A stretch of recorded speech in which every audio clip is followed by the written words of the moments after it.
Meu nome é Bruno, tenho 34 anos e trabalho de madrugada num posto de combustíveis à beira da rodovia que liga minha cidade ao interior. Trabalho nesse posto há 7 anos, sempre no plantão das 2 às 7, porque as horas vazias me parecem mais honestas. O que vou contar pode parecer invenção, mas juro que cada detalhe aconteceu e ficou marcado em mim.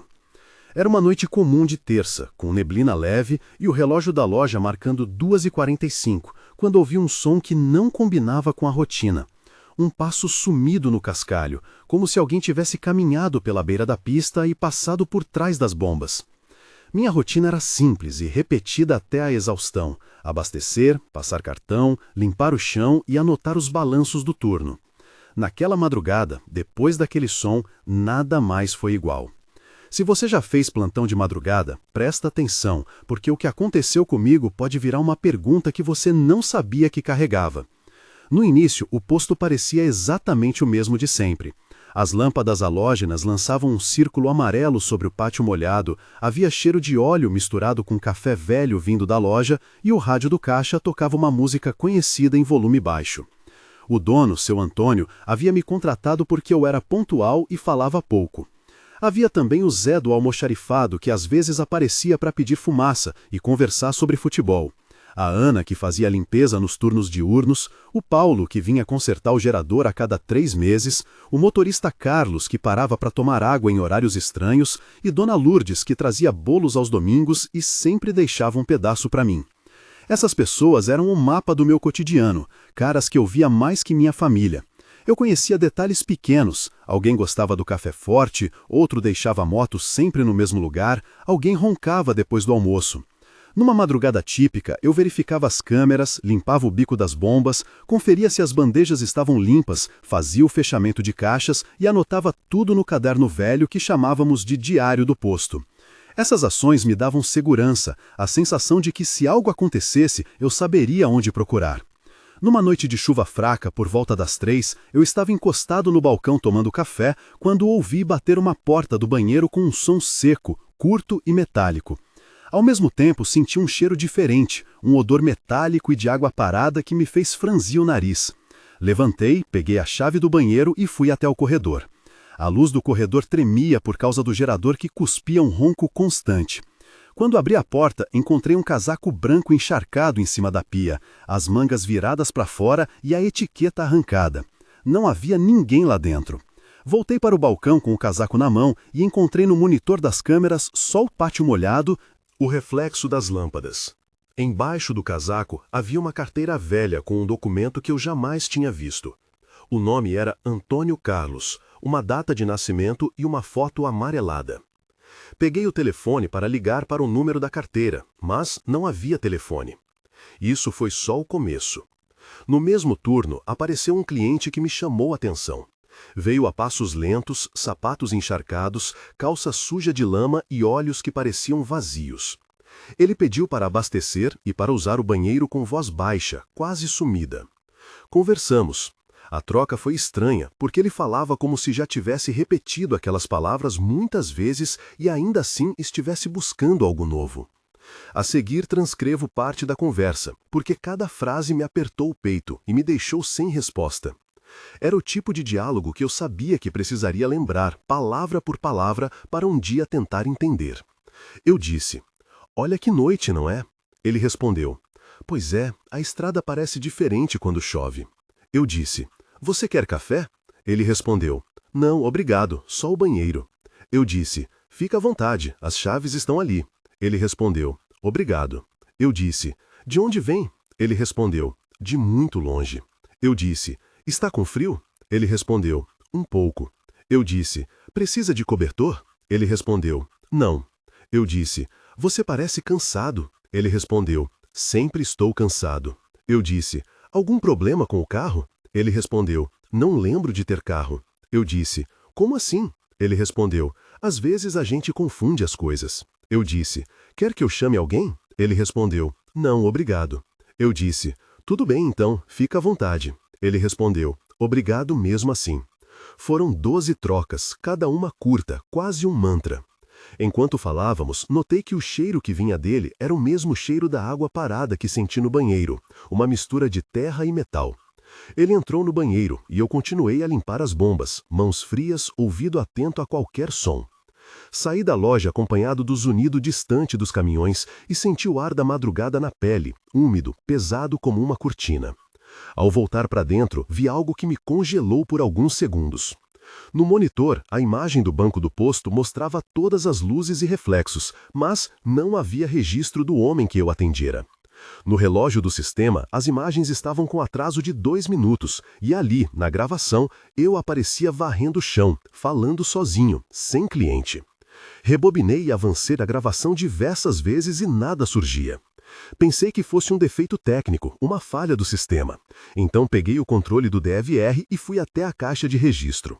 Liguei para o técnico Paulo, que sempre mexia com cabos, e ele me pediu para anotar a hora exata e aguardar. Enquanto esperava, senti novamente um ruído, dessa vez no lado de fora. Um arrastar pela lateral da loja que parecia passos arrastados sobre pedras soltas. Fui até a porta e não havia ninguém, apenas marcas de sapato na lama que terminavam em direção à cerca e paravam abruptamente, como se a pessoa tivesse sido erguida do chão. Quando finalmente o Paulo apareceu, com a lanterna e cheiro de graxa nas roupas, passamos as fitas e conferimos o log do DVR. Aqui segue a descrição técnica de como procedemos com a verificação da imagem e preservação das evidências. Primeiro, extraímos o arquivo original do DVR em formato bruto, verificamos timestamps e checamos a integridade do arquivo com hash MD5 para garantir que não havia alteração.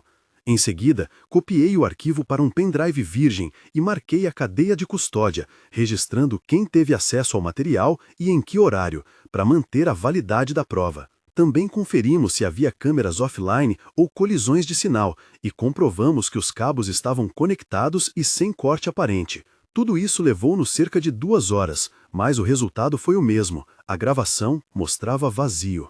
Depois dessa noite, comecei a perceber que o mesmo fenômeno voltava em pequenas repetições. Às vezes eu encontrava utensílios fora do lugar, uma toalha molhada na pia que não tinha dono, uma poça de água que parecia surgir do nada perto de uma das bombas, e sempre um cheiro metálico e abafado que eu não conseguia identificar completamente. A minha confiança no mundo começou a ser corroída. Decidi conversar com o dono do posto, seu Antônio, e com outras pessoas que trabalharam ali há mais tempo. Na pequena sala de descanso onde tomávamos café, sentei com ele, com o Zé, com a Ana e com o Carlos. As conversas foram curtas e carregadas de subtexto. O seu Antônio me contou uma história que mexeu com meu peito. Ele disse que há muitos anos, antes de eu trabalhar ali, aconteceu um acidente naquela curva, que fica a 1 quilômetro depois do posto.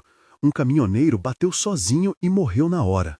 No jornal da época, havia uma foto do caminhão capotado e um recorte que descrevia o homem como motorista poeta, solteiro, que costumava parar no posto para fumar e comprar café. O nome da matéria era Um Sorriso no Acostamento. Desde então, segundo o seu Antônio, as noites de chuva sempre traziam lembranças estranhas, e o pessoal dizia que o espírito daquele motorista voltava às vezes para procurar algo que perdera.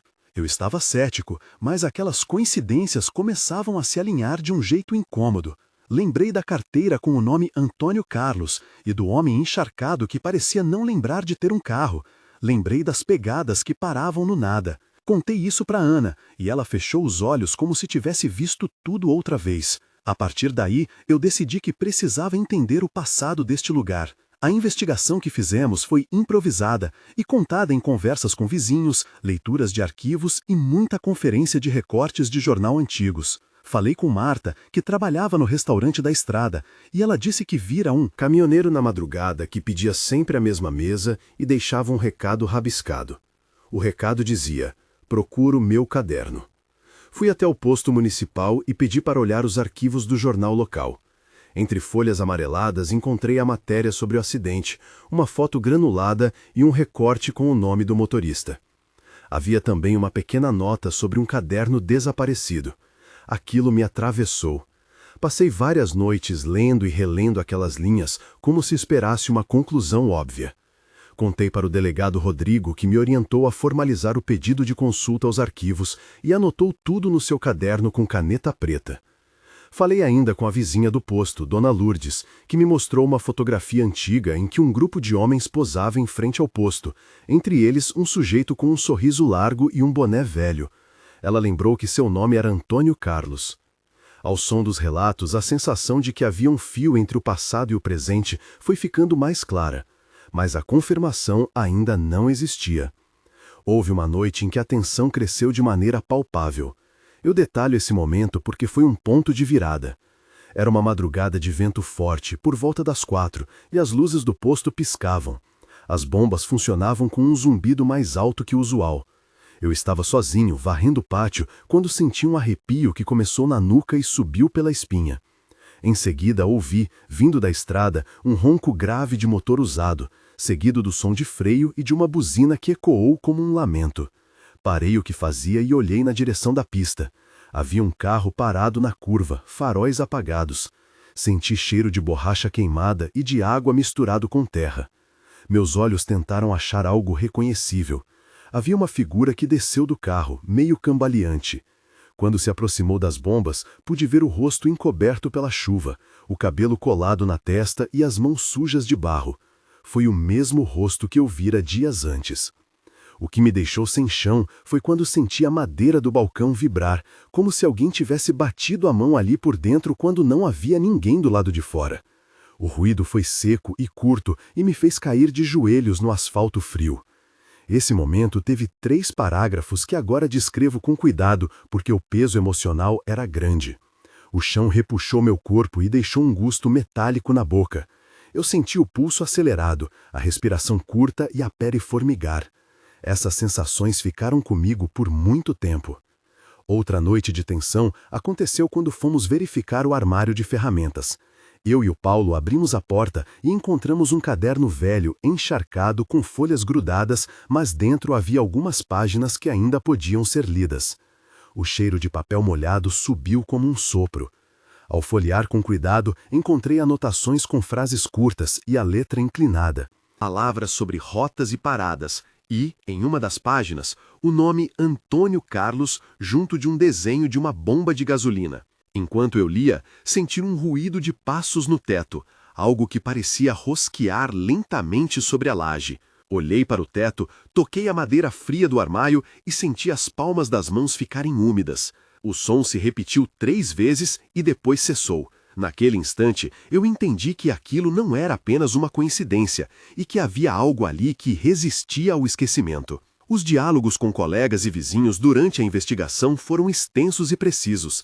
Abaixo transcrevo uma dessas conversas, porque é importante mostrar como as pessoas reagiram diante das evidências e como eu fui construindo um roteiro mental do que poderia ter acontecido.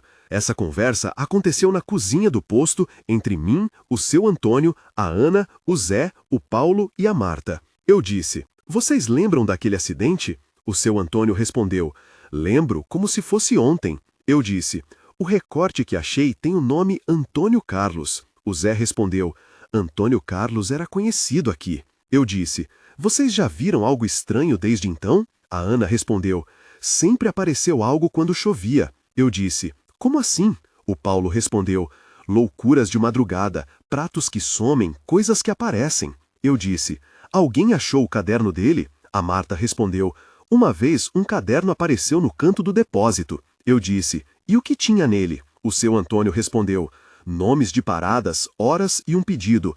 Procuro o meu caderno." Eu disse: "Isso pode explicar as pegadas?" O Zé respondeu: "Pode ser, ou pode ser saudade." Eu disse: "O que a gente faz com isso?" A Ana respondeu: "A gente vigia mais." Eu disse: "Já falamos com o delegado?" O Paulo respondeu: "Sim, mas sem prova fica difícil." Eu disse: "E as câmeras?" O seu Antônio respondeu: "Estão limpadas, mas nem sempre captam tudo." Foram ao todo 12 trocas, e cada vez a conversa deixava um ponto de interrogação maior. A partir dessas conversas, buscamos uma ligação com o passado que pudesse explicar os fenômenos. Fui ao arquivo municipal, pesquisei os boletins da época e encontrei relatos de moradores dizendo que, nas noites seguintes ao acidente, vários objetos haviam sido deixados no acostamento, como se alguém tivesse procurando por algo perdido. Havia também um pequeno despacho no jornal, uma nota de família pedindo quem encontrasse um caderno para devolver. Isso bateu com o que eu tinha visto no armário. A ligação entre o que estava presente no posto e o passado foi ficando clara. Contei ao delegado Rodrigo sobre o caderno e ele pediu uma cópia digital para anexar ao inquérito. Naquele momento, senti que o caso tinha duas frentes, a prática e a sensorial. A prática exigia documentação, provas, fotos e laudo técnico. A sensorial exigia presença, paciência e respeito pelo que éramos incapazes de entender. Em certos momentos, a presença parecia pedir algo. Certa madrugada, depois de uma sequência de eventos estranhos, deixei uma cadeira vazia no balcão com uma xícara de café já fria e um lápis ao lado, como se fosse um convite. Coloquei também o caderno recuperado no armário, aberto numa página que mencionava uma bomba específica e uma hora marcada. Fiquei observando por horas, com o rádio baixinho e as luzes acesas. Senti o cheiro de café renovado e a sensação de estar sendo observado. Isso finalmente trouxe uma interação mais direta, não agressiva, como se o que quer que estivesse lá aceitasse nossa tentativa de diálogo. Numa troca de poucas palavras com a presença, senti que havia um pedido simples, uma busca por reconhecimento e uma vontade de que alguém lembrasse. Aquilo me tocou de um jeito profundo e mudou a forma como pensei sobre o que estava ocorrendo. Houve um clímax que me obrigou a agir. Uma madrugada de janeiro, com neblina densa que transformava as lâmpadas em luas desfocadas, eu decidi dizer em voz alta para o posto inteiro o que havia encontrado. Falei para a estrada, falei para as máquinas, falei para quem tivesse ouvido. Pedi desculpas em nome daqueles que esqueceram e disse o nome Antônio Carlos em voz alta. Respirei fundo, senti o ar cortar-me a garganta e, milagrosamente, o som de passos cessou. Em seguida, uma brisa fria percorreu a loja e trouxe consigo um cheiro de fumo e tinta molhada. Nessa hora, o coração bateu forte e uma emoção profunda me atravessou. Eu senti que, de alguma forma, a verdade sombria que rodeava os trabalhadores noturnos precisava ser registrada e respeitada, não apenas desmascarada. A partir dali, algumas coisas mudaram. Fizemos um pequeno memorial no canto do posto com uma foto recortada do jornal e uma vela. As noites continuaram escuras e molhadas, mas a presença que antes estragava a rotina passou a se manifestar de forma menos agressiva. Encontrávamos objetos fora do lugar ainda, mas eles vinham com uma sensação de pedido e não mais de ameaça. Pessoas passaram a parar para deixar algo, um bilhete, um café, às vezes até uma flor. Nomeei este costume de respeito e convidei os colegas a participarem. O Carlos deixou um capacete, o Zé trouxe uma caixa de fósforos, a Marta deixou um pedaço de bolo, a Ana escreveu uma pequena nota com as palavras "descanse". Aquilo era um ritual e deu um sentido diferente às nossas madrugadas. Não faltaram momentos de tensão máxima que me marcaram. Um deles foi quando as luzes apagaram subitamente e o alarme ligou sozinho. Passei por 3 parágrafos descrevendo o pânico do corpo, a respiração curta e o som metálico do alarme que parecia uma sirene de dor. Senti o calor do pânico e o frio do reconhecimento ao mesmo tempo. Outro momento foi quando encontrei no vidro da loja a impressão de uma mão molhada que se desfazia quando eu aproximava a palma. Descrevi o cheiro salgado e a textura pegajosa da marca. Esses acontecimentos, cada um com seus 500 a 600 caracteres, serviram como pontos de alta tensão que costuraram o enredo emocional da narrativa. Chegou o dia em que a imprensa local se interessou e veio fazer perguntas. Um repórter do Jornal da Cidade me entrevistou e gravou minha voz tremendo enquanto eu descrevia as pegadas que terminavam no nada e o caderno que reapareceu. Apareceu também a equipe da Polícia Técnica e fizemos os procedimentos formais com cuidado. Houve uma perícia simples no local para verificar vestígios de impressão, materiais orgânicos e possíveis interferências elétricas. Registramos tudo com fotos, notas e a cadeia de custódia do caderno e o delegado abriu um boletim circunstanciado para registro. Apesar de toda a documentação, a sensação de que sobrava algo que não cabia em laudos permaneceu. Ainda assim, ter registro formal trouxe alguma paz aos moradores. Agora, se você estivesse no meu lugar, o que sentiria agora? Imagine estar sozinho, com o som das bombas no fundo, perceber que algo que você atendeu não aparece nas imagens e ainda assim sentir presença. Compartilhe nos comentários se você já presenciou algo inexplicável durante a noite. Comece sua resposta com "no meu turno", para eu conseguir identificar melhor as experiências. Quero ouvir seu relato, porque aqui no canal a gente junta histórias e procura padrões que nos ajudem a entender. Seus comentários não apenas me ajudam a lembrar detalhes que posso ter esquecido, eles ajudam outras pessoas a saber que não estão sozinhas. Depois de ler as experiências de vocês, posso até voltar a esse posto com novas perguntas. Agora, voltando àquela madrugada, vou descrever como o recorte de jornal mudou tudo e fez com que eu tomasse uma decisão que não pensei que tomaria. A revelação histórica veio quando, em uma tarde chuvosa, folheei uma caixa de documentos velhos que estava presa no fundo do escritório do posto. Ali encontrei um recorte jornalístico dobrado e uma carta amassada que mencionava o nome Antônio Carlos e falava de um caderno desaparecido. Na margem havia uma anotação feita por alguém de anos atrás que dizia: "Se achar, devolva ao posto". Aquilo foi o elo final entre as coisas que apareciam e a história que muitos chamavam de lenda. Emocionei-me ao ler as linhas rabiscadas, senti o cabelo arrepiar e a respiração ficar lenta. Entendi que o trabalhador noturno, com sua rotina invisível, muitas vezes carrega memórias e objetos que a cidade inteira esquece. Aquilo me colocou numa posição de responsabilidade. Se havia uma verdade sombria, talvez a resposta não fosse expulsar a presença, mas reconhecê-la e dar a ela um lugar no presente. Com isso, ajustamos nossa rotina. Passamos a deixar uma placa com o nome Antônio Carlos e a ligar uma luz suave no canto do posto todas as noites. A reação das pessoas foi variada. Alguns achavam que íamos nos expor ao ridículo, outros passaram a parar e acender uma vela. A comunidade começou a falar com respeito sobre as madrugadas, como se percebesse que trabalhadores noturnos carregam histórias que se cruzam com a estrada e com acidentes. Isso criou uma sensação de ligação entre o que antes era escondido e agora era lembrado. Eu me vi obrigado a aceitar que havia algo que sempre me escapara quando eu pensava a madrugada apenas como pausa e trabalho. Os últimos momentos do clímax emocional aconteceram numa madrugada sem chuva, quando ouvi pela última vez o mesmo ronco de motor antigo, seguido de um batimento firme na madeira do balcão. Fui até a janela, vi as marcas de passos que iam até a cerca e depois sumiam, e falei em voz alta: "Sinto muito, estamos lembrando, e obrigado por aparecer." A resposta foi uma brisa leve que apagou a vela do memorial e deixou um cheiro de terra molhada. Foi um alívio estranho, como se algo tivesse aceitado ser lembrado. Nesse momento eu entendi que minha função tinha se transformado de atendente a guardião de memórias que transitam entre o sono e a vigília nas estradas. Algumas partes práticas foram encaminhadas. O caderno foi digitalizado, o recorte de jornal foi anexado ao boletim e o arquivo foi entregue ao acervo municipal para preservação. Em termos de perícia, os técnicos confirmaram que não havia adulteração nas gravações e que as impressões encontradas no armário eram antigas e compatíveis com desgaste por manuseio repetido. Esses procedimentos foram feitos com cuidado para assegurar que qualquer investigação futura encontrasse trilhas consistentes. Um mês depois, a rotina ainda estava diferente.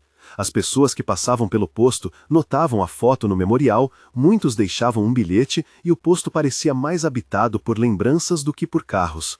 A sensação era de que o espaço tinha ganhado uma história visível e, por isso, perdeu um pouco do mistério opressor. O dono do posto, seu Antônio, colocou uma pequena placa de metal com o nome e a data do acidente. As conversas que antes eram sussurros passaram a ser relatos contados no café da manhã, como quem descreve um parente distante. Eu ainda acordava com o peito apertado em algumas noites, mas sabia que havia feito algo por aquele homem que muitas pessoas já tinham esquecido. A presença que antes parecia reclamar, agora parecia aceitar nossa atenção. 3 meses depois, a repercussão gerou um programa de rádio que entrevistou moradores da estrada. A história ganhou várias versões, algumas mais fantásticas, outras mais prosaicas. Para mim, o que importava era que a narrativa trouxe visibilidade a quem trabalha de madrugada e raramente aparece nas conversas da cidade. O memorial ganhou pequenas oferendas regulares e algumas pessoas começaram a deixar garrafas de água ou bilhetes com instruções para quem passasse a noite. Eu continuei anotando incidentes no caderno do posto e fazendo cópias digitais dos recortes e das fotos. A sensação de responsabilidade ficou mais forte e também a compreensão de que pessoas e memórias se misturam nas estradas de formas que a cidade nem sempre quer ver. 6 meses depois, as coisas estavam mais calmas. As manifestações mais intensas cessaram, mas a memória se incorporou ao lugar. O posto passou a ser um ponto de referência para caminhoneiros que queriam fazer uma pausa para lembrar e para conversar. Alguns novos trabalhadores noturnos perguntavam sobre o caso e ouviam nossa história como uma lição sobre respeito e atenção. Eu, pessoalmente, senti que havia crescido. Aprendi que a verdade sombria sobre trabalhadores noturnos não era somente sobre fenômenos inexplicáveis, mas sobre negligência social quanto às vidas que percorrem as estradas enquanto a cidade dorme. Mantivemos a luz acesa e o memorial, e sempre que a neblina vinha, eu sentia um aperto no peito que agora era mais semelhante à saudade do que ao medo. Em termos práticos, o arquivo com os documentos foi organizado e deixado na prefeitura, com uma cópia digital no posto. E o delegado encerrou o boletim com a anotação de que havia evidências de vivência e memória, mesmo que alguns aspectos permanecessem sem explicação. Hoje eu conto essa história não só para relatar fenômenos que desafiam explicação, mas para lembrar que trabalhadores noturnos, frentistas, motoristas e zeladores carregam pedaços de vidas que às vezes voltam na madrugada na forma de objetos, cheiros e passos. Se você trabalhar à noite, anote horários, registre o que vir, converse com colegas e, se possível, preserve quaisquer evidências com fotos e notas. Se tiver uma história parecida, escreva nos comentários no meu turno e me conte o que aconteceu. Aqui a gente respeita, documenta e tenta entender. Obrigado por ouvir até aqui. Se essa história mexeu com você, inscreva-se no canal para que possamos continuar juntando relatos e dando voz a quem vive as madrugadas. Lembre-se de cuidar das suas lembranças e de respeitar as dos outros.